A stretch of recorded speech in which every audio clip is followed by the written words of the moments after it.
This government has been wicked to the Ghanaian people, no matter how you look at it.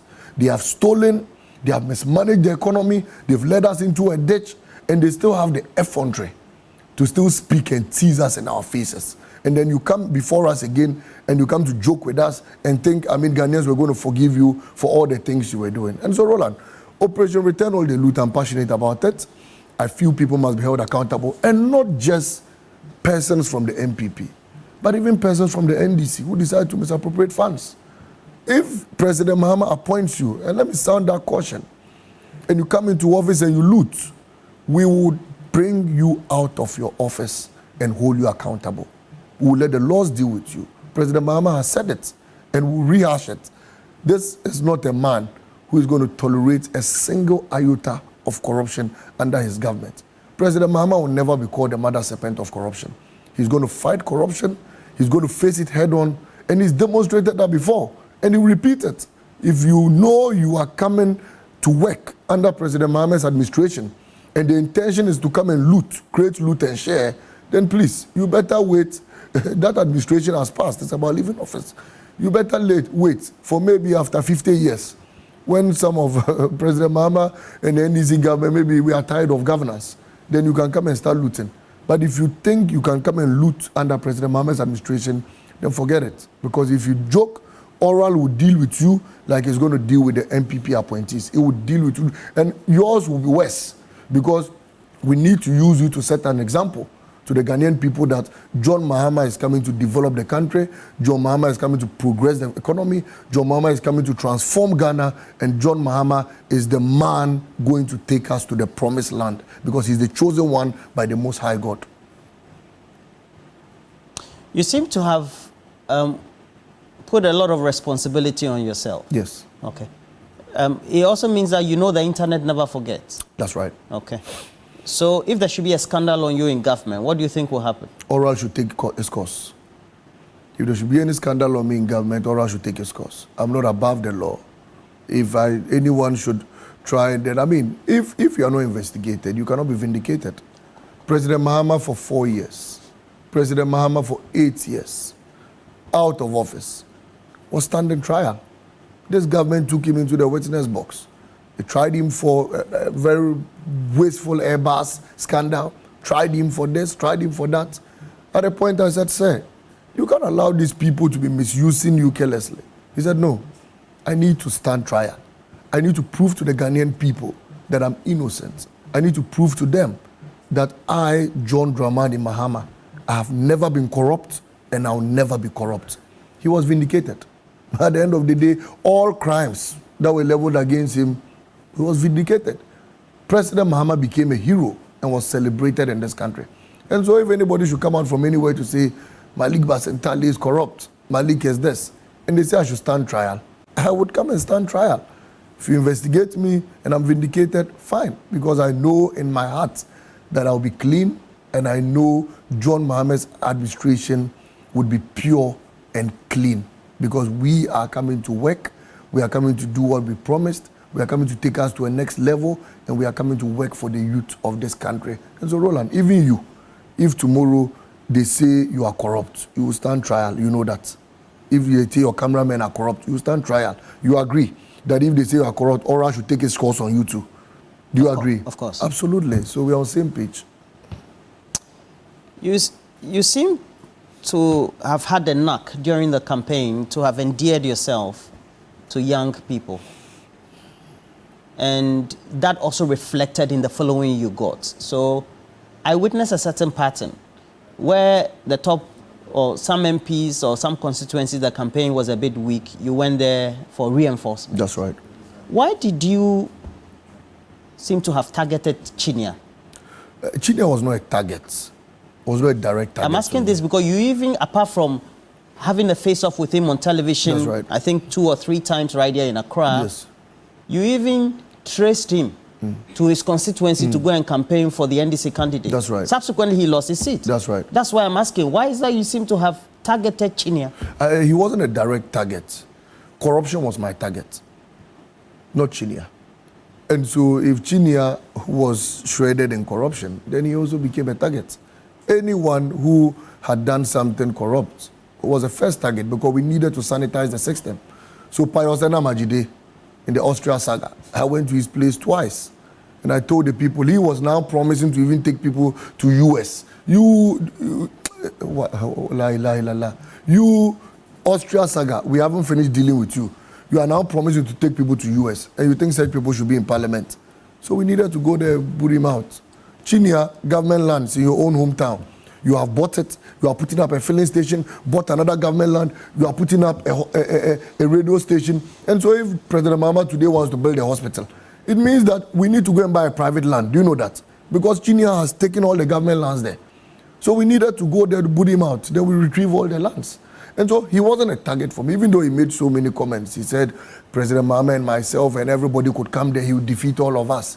I said, President Mahama did not need to come there. How did you engineer Operation Boot Out Chinia in the campaign? Oh, the people knew the crimes he had committed.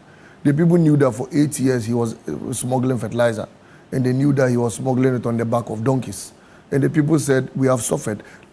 4 months to election, because Ibrahim Traoré had put a ban to the importation of fertilizer into his country, they now decided to bring the fertilizer back and started sharing it to farmers. And the farmers asked him, for 8 years, you haven't given us fertilizer. 4 months to election, you are bringing fertilizer thinking that we're going to vote for you.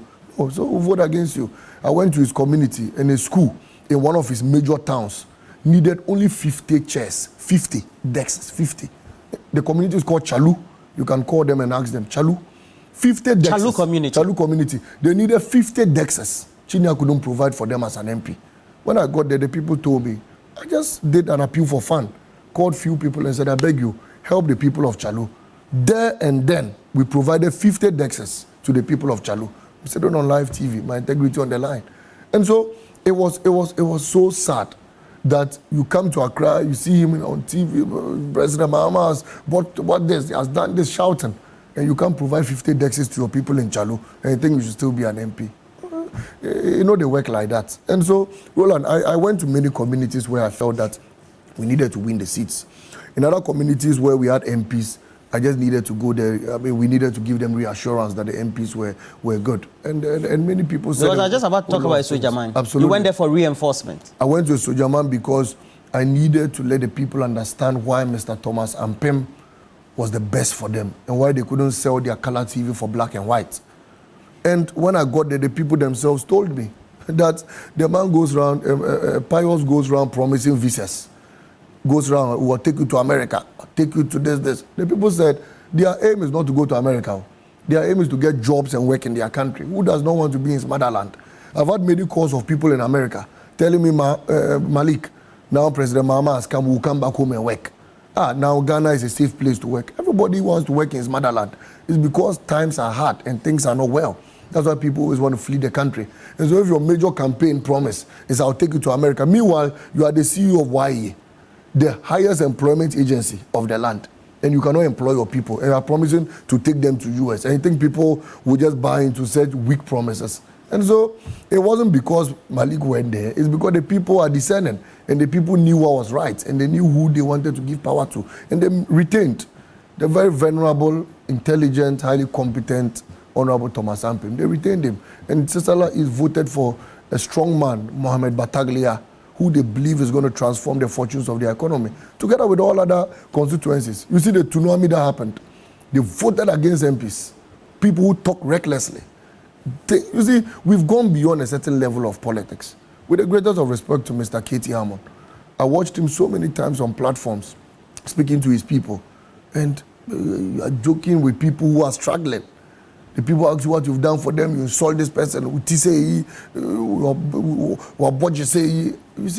Ghanaians, we've gone beyond some level of politics. The youth of this country are not interested in jokes, so they want jobs, they want better future, brighter futures. Everybody wants to live good. So if you think people are struggling, come and stand and say, you're coconut head, you're this, and you are joking, and you think they'll vote for you because of that. We are discerning. Look, Eslewusu, people shouting, pomposity, the arrogance was too much. She's down, flat. My very good friend in Japan Mesa, talking as if the world belongs to them.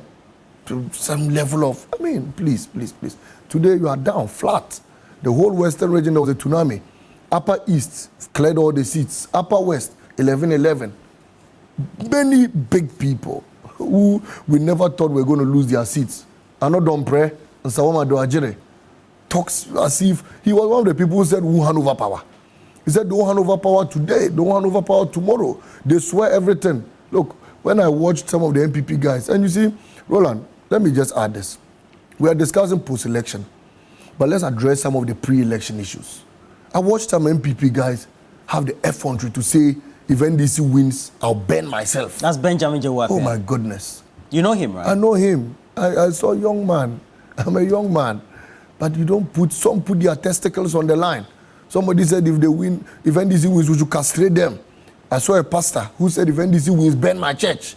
Hey, power that belongs to Ghanaian people, you are talking as if the power is in your hands. What? Power that belongs to the Ghanaian people, you are talking as if it's in your hands. Hey, we should burn your church. So today, if NDC guys should go to the church and burn it down, people will say NDC is on rampage. But he said it. It's a pronouncement he made. I watched a certain video, the man said, castrate me. So today, if Basintale, I catch him and I put plier on the testes and I castrate him. Roland, you come and sit here and say, Basintale is wicked. But he said we should I will say that, yes. He said we should I said that you've taken the law into your hands. But he said it. He said we should castrate him. People put their things. I don't know. Some people said if it wins, you don't do that. When you know that you don't have absolute control of the power, you are talking as if you are in the minds of over 30 million Ghanaians. And you say, somebody says, if it happens, shoot me. If NDC wins, kill me. Hey, my brother, pre-election commentary is dangerous. You must be careful with some of the things you say. Somebody swore, even Mr. Akufo-Addo, he said he will never hand over power to John Mahama. Hey, Mr. Akufo-Addo, sir, President Mahama is president today. At the will of over the 30 million Ghanaians have taken the decision. He defeated Bawumia by 1.6. Who will you hand over power to? Let me ask him now. He congratulated President Mahama. I thought he said he will never hand over power again to President Mahama. Look, let's be mindful with the comments we make. Bernard Champon, you attempted plunging this country into chaos. If today, Rock City, people attack it, what will you do? We must be careful. But that should not be that. Absolutely. That's what I'm saying. We must be careful. I know don't pray. You are shouting. We won't give you power. Today, even you have lost. When I watched his video leaving the room, he had just grown lean all of a sudden. I said the downfall of a man is terrible, you know. But let's all be humble in a lot of things we do. And let's respect the Ghanaian people. Ghanaians are discerning people. We can't continue to feel that pompous and arrogant. Roland.